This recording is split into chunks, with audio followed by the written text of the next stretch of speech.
ನಮಸ್ಕಾರ. ಇಂದಿನ ನಮ್ಮ ಚರ್ಚೆಗೆ ಸ್ವಾಗತ. ನಮಸ್ಕಾರ.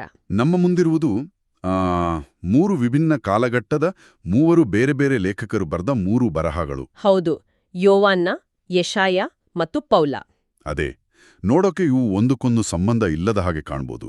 ಆದರೆ ಇವೆಲ್ಲವನ್ನೂ ಒಟ್ಟಿಗೆ ಇಟ್ಟು ನೋಡಿದಾಗ ಒಂದು ದೊಡ್ಡ ಕಥೆ ತೆರೆದುಕೊಳ್ಳುತ್ತೆ ಅನ್ನೋದು ನನ್ನ ಅನಿಸಿಕೆ. ಖಂಡಿತ.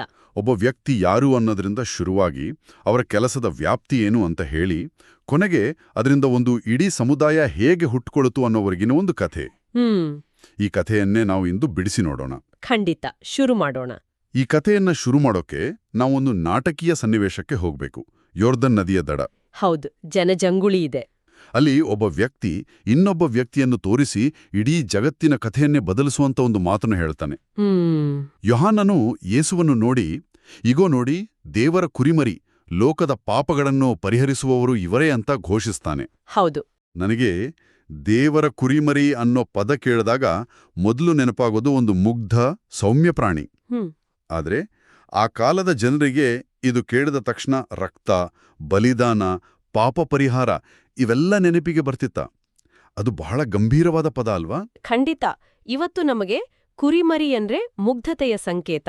ಆದ್ರೆ ಆ ಕಾಲದ ಯಹೂದಿ ಸಂಸ್ಕೃತಿಯಲ್ಲಿ ಕುರಿಮರಿ ಅನ್ನೋ ಪದಕ್ಕೆ ಒಂದು ಆಳವಾದ ಧಾರ್ಮಿಕ ಹಿನ್ನೆಲೆ ಇತ್ತು. ಓ ಹೌದು.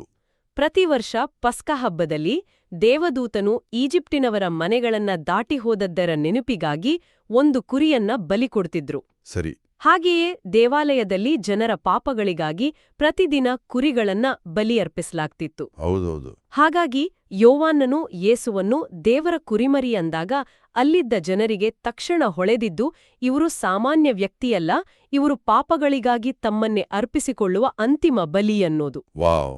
ಪಾಪಗಳನ್ನು ಪರಿಹರಿಸುವವರು ಅನ್ನೋದಕ್ಕೆ ಮೂಲ ಗ್ರೀಕ್ ಪದ ಐರೋ ಅಂತ. ಅದಕ್ಕೆ ತೆಗೆದುಹಾಕುವುದು ಅಥವಾ ಹೊತ್ತುಕೊಂಡು ಹೋಗುವುದು ಅಂತ ಅರ್ಥ. ಹೊತ್ತುಕೊಂಡು ಹೋಗುವುದು ಅಂದ್ರೆ ಇಡೀ ಲೋಕದ ಪಾಪದ ಭಾರವನ್ನು ತನ್ನ ಮೇಲೆ ಹೊತ್ತುಕೊಂಡು ಅದನ್ನು ಸಂಪೂರ್ಣವಾಗಿ ತೆಗೆದುಹಾಕುವವರು ಇವರು ಅಂತ ಯೋಹಾನ ಗುರ್ತಿಸ್ತಿದ್ದಾನೆ. ವಾವ್. ಅಂದ್ರೆ ಒಂದೇ ಒಂದು ಸಣ್ಣ ಪದದಲ್ಲಿ ಅದೆಷ್ಟು ದೊಡ್ಡ ಅರ್ಥ ಅಡಗಿದೆ. ಹೌದು. ಇದೇ ಭಾಗದಲ್ಲಿ ಇನ್ನೊಂದು ಸ್ವಲ್ಪ ಗೊಂದಲದ ಮಾತಿದೆ. ಯೋವಾನನು ನನ್ನ ಬಳಿಕ ಬಂದವರಾದರೂ ನನಗಿಂತಲೂ ಮೊದಲೇ ಇದ್ದವರು ಅಂತ ಹೇಳ್ತಾನೆ. ಇದು ಹೇಗೆ ಸಾಧ್ಯ? ವಯಸ್ಸಿನಲ್ಲಿ ತನಗಿಂತ ಚಿಕ್ಕವರಾದ ಯೇಸು ತನಗಿಂತ ಮೊದಲಿರೋಕೆ ಹೇಗೆ ಸಾಧ್ಯ? ಇದೊಂದು ಒಗಟಿನ ಹಾಗೆ ಕೇಳಿಸುತ್ತೆ. ಹೌದು, ಇದು ಒಂದು ವಿರೋಧಾಭಾಸದಂತೆ ಕಂಡ್ರೂ ಇಲ್ಲಿ ಯೇಸುವಿನ ಗುರುತಿನ ಇನ್ನೊಂದು ಆಯಾಮವನ್ನು ಯೋವಾನ ತೆರೆದಿಡ್ತಿದ್ದಾನೆ. ಸರಿ. ಇದನ್ನ ದೇವತಾಶಾಸ್ತ್ರದಲ್ಲಿ ಪೂರ್ವ ಅಸ್ತಿತ್ವ ಅಥವಾ ಪ್ರೀ ಎಕ್ಸಿಸ್ಟೆನ್ಸ್ ಅಂತ ಕರೀತಾರೆ. ಓಕೆ, ಪೂರ್ವ ಅಸ್ತಿತ್ವ. ಇದರ ಅರ್ಥ ಯೇಸು ಮನುಷ್ಯನಾಗಿ ಈ ಭೂಮಿಯಲ್ಲಿ ಹುಟ್ಟೋಕ್ಕಿಂತ ಮುಂಚೆ ಕಾಲ ಮತ್ತು ಸೃಷ್ಟಿಗೂ ಮೊದಲೇ ದೇವರೊಂದಿಗೆ ಅಸ್ತಿತ್ವದಲ್ಲಿದ್ರು ಅನ್ನೋದು. ಓಹೋ. ಯೋವಾನ್ನ ಹೇಳ್ತಿರೋದು ಕಾಲಾನುಕ್ರಮದ ಬಗ್ಗೆ ಅಲ್ಲ, ಬದಲಿಗೆ ಶ್ರೇಷ್ಠತೆಯ ಬಗ್ಗೆ, ಅಧಿಕಾರದ ಬಗ್ಗೆ. ಹೌದು. ಯೇಸು ಕಾಲದಲ್ಲಿ ತನಗಿಂತ ನಂತರ ಬಂದ್ರು, ಅಸ್ತಿತ್ವ ಮತ್ತು ಅಧಿಕಾರದಲ್ಲಿ ತನಗಿಂತ ಮೊದಲಿಗರು ಮತ್ತು ಶ್ರೇಷ್ಠರು ಅನ್ನೋದು ಅವನ ಮಾತಿನ ಅರ್ಥ.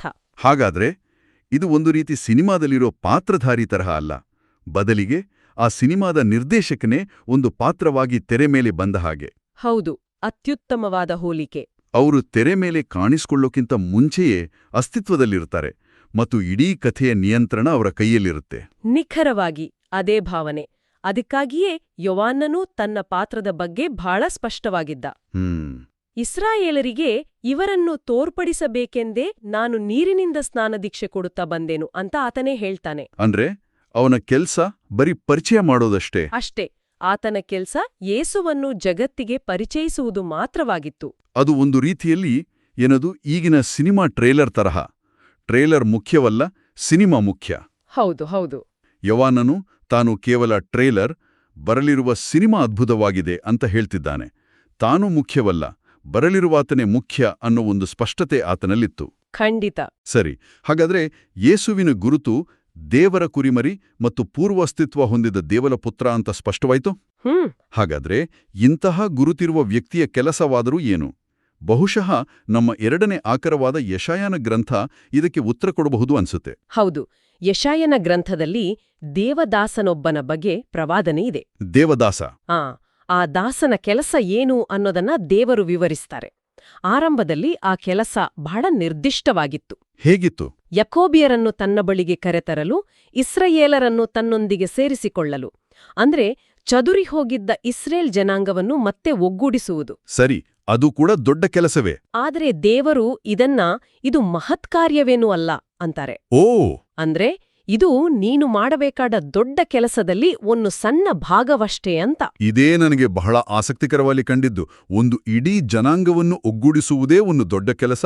ಅದನ್ನೇ ದೇವರು ಇದೇನು ದೊಡ್ಡ ವಿಷಯವಲ್ಲ ಅಂತ ಹೇಳಿದ್ರೆ, ಹಾಗಾದ್ರೆ ದೊಡ್ಡ ಯೋಜನೆ ಏನಾಗಿತ್ತು? ಆ ದೊಡ್ಡ ಯೋಜನೆ ಜಾಗತಿಕವಾಗಿತ್ತು. ಜಾಗತಿಕವಾಗಿ ನಾನು ಜ್ಯೋತಿಯನ್ನಾಗಿ ಸರ್ವಜನಾಂಗಗಳಿಗೆ ನನ್ನ ರಕ್ಷಣೆ ವ್ಯಾಪಿಸಿರುವಂತೆ ಮಾಡಲು ಜಗದ ಕಟ್ಟಕಡೆಯವರೆಗೆ. ವಾವ್!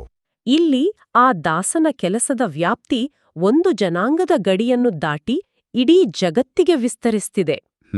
ಇಸ್ರಾಯೇಲನ್ನು ಒಟ್ಟುಗೂಡಿಸುವುದು ಯೋಜನೆಯ ಮೊದಲ ಹಂತವಷ್ಟೇ, ಆದರೆ ಅಂತಿಮ ಗುರಿ ಜಗತ್ತಿನ ಕಟ್ಟಕಡೆಯವರೆಗೂ ದೇವರ ರಕ್ಷಣೆಯನ್ನು ತಲುಪಿಸುವುದು. ಜ್ಯೋತಿಯನ್ನಾಗಿ ಸರ್ವಜನಾಂಗಗಳಿಗೆ.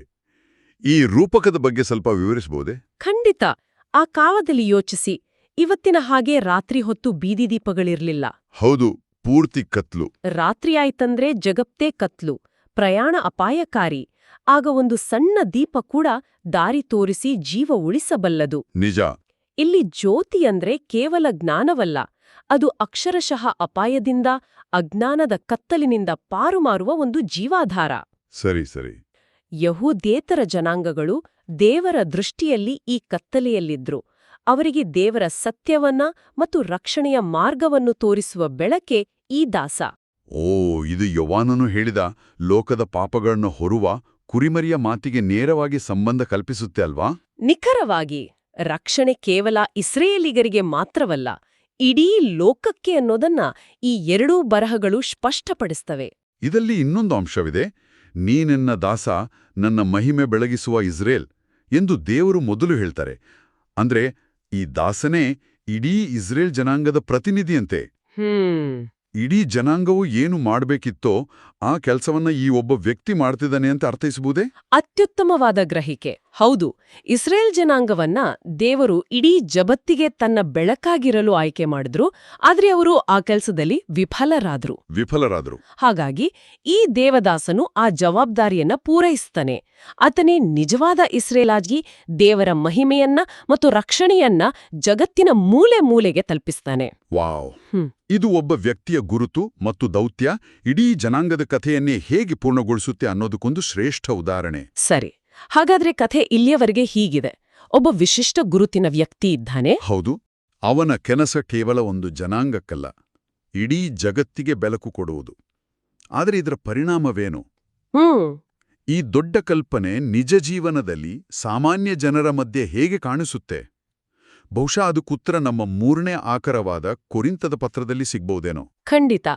ಯಾಕಂದ್ರೆ ಇಲ್ಲೊಂದು ನಿಜವಾದ ಗೊಂದಲಗಳಿಂದ ಕೂಡಿದ ಸಮುದಾಯದ ಚಿತ್ರಣ ಇದೆ. ಹೌದು. ಪೌಲನು ಬರೆದ ಈ ಪತ್ರ ಆ ಜಾಗತಿಕ ದೌತ್ಯದ ಫಲವನ್ನು ತೋರಿಸುತ್ತೆ. ಓಕೆ.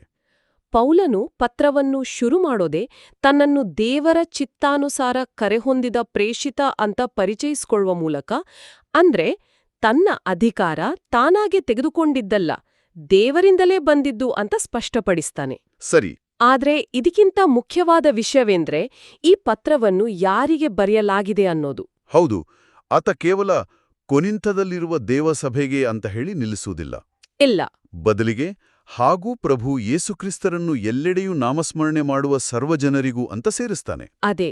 ಇದರರ್ಥ ಈ ಪತ್ರ ಒಂದು ಊರಿಗೆ ಸೀಮಿತವಲ್ಲ, ಬದಲಿಗೆ ಜಗತ್ತಿನಾದ್ಯಂತ ಇರುವ ಎಲ್ಲಾ ವಿಶ್ವಾಸಿಗಳಿಗೂ ಅನ್ವಯಿಸುತ್ತೆ ಅಂತನ. ನಿಖರವಾಗಿ. ಯಶಾಯನ ಸರ್ವಜನಾಂಗಗಳು ಎಂಬ ಮಾತು ಇಲ್ಲಿ ಒಂದು ವಾಸ್ತವ ರೂಪ ಪಡೆದಿರೋದನ್ನ ನಾವು ಕಾಣಬಹುದು. ಕೊರಿಂಥದಲ್ಲಿ ಯಹೂದ್ಯರೂ ಇದ್ರು, ಗ್ರೀಕರೂ ಇದ್ರು, ಬೇರೆ ಬೇರೆ ಹಿನ್ನೆಲೆಯ ಜನರೂ ಇದ್ರು. ಅವರೆಲ್ಲರೂ ಸೇರಿ ಒಂದು ಹೊಸ ಸಮುದಾಯವಾಗಿ ರೂಪುಗೊಂಡಿದ್ರು. ಸರಿ. ಈ ಸಮುದಾಯ ಯಾವುದೇ ಒಂದು ಜನಾಂಗ, ಭಾಷೆ ಅಥವಾ ಸಂಸ್ಕೃತಿಗೆ ಸೀಮಿತವಾಗಿಲ್ಲ. ಇದು ಸಾರ್ವತ್ರಿಕ ಸಮುದಾಯ. ಪೌಲನು ಈ ಜನರನ್ನು ಪುನೀತರಾಗಿ ದೇವಜನರಾಗಲು ಕರೆ ಹೊಂದಿರುವವರು, ಅಂದ್ರೆ sanctified, call to be saints ಅಂತ ಕರೀತಾನೆ. ಹೌದು. ಆದರೆ ನಮಗೆ ಗೊತ್ತಿರೋ ಹಾಗೆ ಕೊರಿಂಥದ ಸಭೆಯಲ್ಲಿ ಒಡಕು, ಅನೈತಿಕತೆ, ಅಹಂಕಾರದಂತಹ ದೊಡ್ಡ ದೊಡ್ಡ ಸಮಸ್ಯೆಗಳಿದ್ದು. ಬಹಳಷ್ಟು ಸಮಸ್ಯೆಗಳಿದ್ದು. ಇಷ್ಟೆಲ್ಲ ಸಮಸ್ಯೆಗಳಿದ್ದವರನ್ನು ಪುನೀತರಾಗಿ ಅಂತ ಕರೆಯೋದು ವಿಚಿತ್ರವಾಗಿ ಕಾಣಿಸ್ತದಲ್ವೇ? ಇದು ಈ ಪತ್ರದ ಅತ್ಯಂತ ಪ್ರಮುಖವಾದ ಅಂಶ.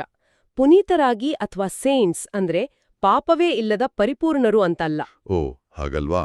ಅದರ ಮೂಲ ಅರ್ಥ ದೇವರಿಗಾಗಿ ಪ್ರತ್ಯೇಕಿಸಲ್ಪಟ್ಟವರು.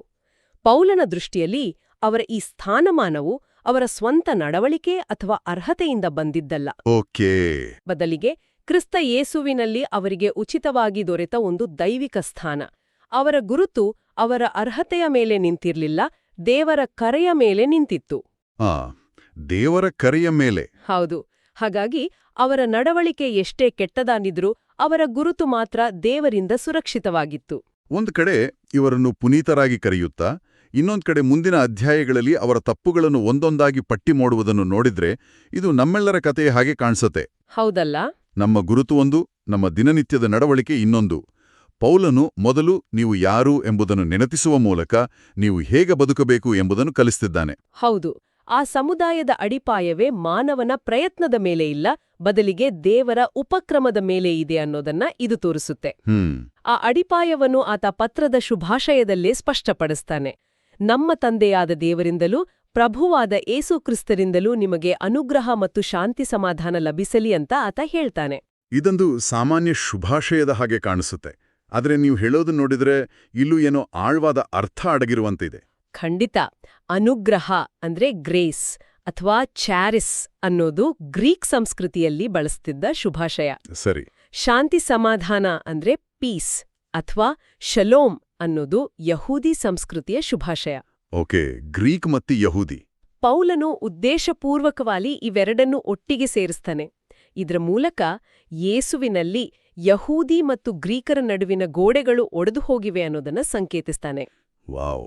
ಈ ಹೊಸ ಸಾರ್ವತ್ರಿಕ ಸಮುದಾಯದ ಅಡಿಪಾಯವೇ ದೇವರ ಅನುಗ್ರಹ ಅಂದ್ರೆ ಅನರ್ಹರಿಗೆ ಸಿಗುವ ದೈವಿಕ ಕೃಪೆ. ಆ ಅನುಗ್ರಹದಿಂದ ಮಾತ್ರ ನಿಜವಾದ ಶಾಂತಿ ಅಂದ್ರೆ ದೇವರೊಂದಿಗೆ ಮತ್ತು ಪರಸ್ಪರರೊಂದಿಗೆ ಸಮಾಧಾನ ಸಿಗಲು ಸಾಧ್ಯ. ಅದ್ಭುತ. ಅಂದ್ರೆ ಪೌಲನು ಕೇವಲ ಹಾಯ್ ಅಂತ ಹೇಳ್ತಿಲ್ಲ, ಆ ಶುಭಾಶಯದಲ್ಲೇ ಆತ ತನ್ನ ಇಡೀ ಸಂದೇಶದ ಸಾರಾಂಶವನ್ನು ಹೇಳ್ಬಿಡ್ತಿದ್ದಾನೆ. ಹೌದು ಹೌದು. ಈ ಹೊಸ ಸಮುದಾಯದಲ್ಲಿ ಹಳೆಯ ವಿಭಾಜನೆಗಳಿಗೆ ಜಾಗವಿಲ್ಲ ಅನ್ನೋದನ್ನ ಮೊದಲ ವಾಕ್ಯದಲ್ಲೇ ಸ್ಥಾಪಿಸ್ತಿದ್ದಾನೆ. ಅನುಗ್ರಹ ಮೊದಲು, ಶಾಂತಿ ಅದರ ಫಲ. ಹೌದು. ಅದುವೇ ಈ ಸಮುದಾಯದ ಕಾರ್ಯವೈಖರಿಯ ಸೂತ್ರ. ಹಾಗಾದ್ರೆ ನಾವು ಶುರು ಮಾಡಿದ ಕಥೆ ಈಗ ಒಂದು ಹಂತಕ್ಕೆ ಬಂದಿದೆ. ಒಬ್ಬ ವ್ಯಕ್ತಿಯ ಗುರುತನ್ನ ದೇವರ ಕುರಿಮರಿ ಎಂದು ವ್ಯಾಖ್ಯಾನಿಸುವುದರೊಂದಿಗೆ ನಮ್ಮ ಚರ್ಚೆ ಪ್ರಾರಂಭವಾಯಿತು. ನಂತರ ಅವರ ಕೆಲಸವು ಒಂದು ಜನಾಂಗದಿಂದ ಸರ್ವ ಜನಾಂಗಗಳಿಗೆ ಜ್ಯೋತಿಯಾಗುವ ಹಂತಕ್ಕೆ ವಿಸ್ತರಿಸಿತು. ಹೌದು. ಅಂತಿಮವಾಗಿ ಆ ಕೆಲಸದ ಫಲವಾಗಿ ಭೌಗೋಳಿಕ ಮತ್ತು ಸಾಂಸ್ಕೃತಿಕ ಗಡಿಗಳನ್ನ ಮೀರಿದ ದೇವರ ಅನುಗ್ರಹದ ಮೇಲೆ ನಿಂತ ಒಂದು ಸಾರ್ವತ್ರಿಕ ಸಮುದಾಯವು ರೂಪುಗೊಂಡಿತು. ಹಾಗೆ ನೋಡಿದ್ರೆ ಈ ಮೂರೂ ಭಾಗಗಳು ಸೇರಿ ಒಂದು ಕಂಪ್ಲೀಟ್ ಚಿತ್ರ ಕೊಡುತ್ತೆ ಅಲ್ವಾ? ಪಜಲ್ನ ಬೇರೆ ಬೇರೆ ತುಂಡುಗಳು ಸೇರಿದ ಹಾಗೆ. ನಿಜ. ಯೋವಾನ್ನನು ಗುರುತನ್ನ ಸ್ಥಾಪಿಸ್ತಾನೆ, ಯಶಾಯನು ಆ ಗುರುತಿನಿಂದ ಹುಟ್ಟುವ ಜಾಗತಿಕ ಕೆಲಸವನ್ನ ವಿವರಿಸ್ತಾನೆ, ಮತ್ತು ಪೌಲನು ಆ ಕೆಲಸದ ಫಲವಾಗಿ ಹುಟ್ಟಿದ ಜನಾಂಗಗಳೆಲ್ಲೇ ಮೀರಿದ ಸಮುದಾಯದ ಸ್ವರೂಪವನ್ನ ಚಿತ್ರಿಸ್ತಾನೆ. ಗುರುತು ಕೆಲಸವನ್ನು ನಿರ್ಧರಿಸುತ್ತೆ ಮತ್ತು ಕೆಲಸವು ಸಮುದಾಯವನ್ನ ಸೃಷ್ಟಿಸುತ್ತೆ. ಇದೊಂದು ಸುಸಂಬದ್ಧವಾದ ಕಥೆಯಾಗಿ ನಮ್ಮ ಮುಂದೆ ತೆರೆದುಕೊಳ್ಳುತ್ತೆ. ಈ ಚರ್ಚೆಯ ಕೊನೆಯಲ್ಲಿ ಚಿಂತನೆಗೆ ಒಂದು ಪ್ರಶ್ನೆ. ಈ ಮೂಲಗಳು ಜಗತ್ತ ಕಟ್ಟಕಡೆಯವರೆಗೆ ಬೆಳಕು ಮತ್ತು ರಕ್ಷಣೆಯನ್ನು ತಲುಪಿಸುವ ಒಂದು ಜಾಗತಿಕ ದೌತ್ಯದ ಬಗ್ಗೆ ಮಾತಾಡ್ತವೆ. ಹೌದು. ಇಂದಿನ ಜಾಗತಿಕ ಮತ್ತು ಬಹುಸಾಂಸ್ಕೃತಿಕ ಜಗತ್ತಿನಲ್ಲಿ ಯಾವುದೇ ಒಂದು ನಂಬಿಕೆಯು ತನ್ನನ್ನು ತಾನು ಸಾರ್ವತ್ರಿಕ ಬೆಳಕು ಎಂದು ಪ್ರಸ್ತುತಪಡಿಸಿಕೊಳ್ಳುವುದರ ಅರ್ಥವೇನು, ಮತ್ತು ಆ ಕಲ್ಪನೆಯು ಹಿಂದೆಂದಿಗಿಂತಲೂ ಹೆಚ್ಚು ಸುಲಭವಾಗಿ ಸಂಪರ್ಕದಲ್ಲಿರುವ ಇಂದಿನ ವಿವಿಧ ಸಂಸ್ಕೃತಿಗಳು ಮತ್ತು ನಂಬಿಕೆಗಳೊಂದಿಗೆ ಹೇಗೆ ಸಂವಹನೆ ನಡೆಸುತ್ತೆ? ಪ್ರಿಯರೇ, ಈ ಚಾನೆಲ್ ಅನ್ನು ಸಬ್ಸ್ಕ್ರೈಬ್ ಮಾಡಿ ಪ್ರತಿದಿನ ದೇವರ ವಾಕ್ಯವನ್ನು ಆಲಿಸುತ್ತಾ ಅದನ್ನು ಇತರರೊಂದಿಗೆ ಹಂಚಿಕೊಳ್ಳಲು ನಮಗೆ ನೆರವಾಗಿರಿ. ಧನ್ಯವಾದಗಳು.